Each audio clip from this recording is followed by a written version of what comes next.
ॐ शान्ताकारं भुजगशयनं पद्मनाभं सुरेशं विश्वाधारं गगनसदृशं मेघवर्णं शुभांगं लक्ष्मीकान्तं कमलनयनं योगविद्यागम्यं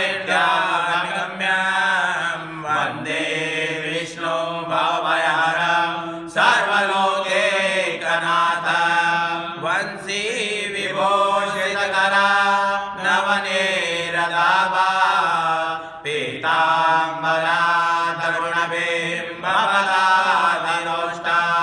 पूर्णेन्दुसुन्दरमुखा धर्मेन्द्रनेत्रा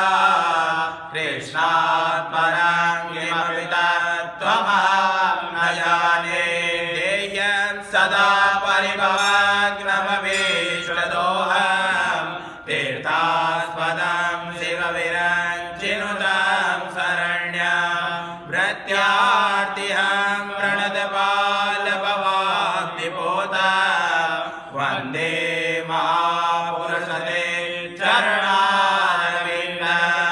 सच्चिदानन्दरूपाय विश्वोत्पत्त्यादिहेतवे तापत्रय विना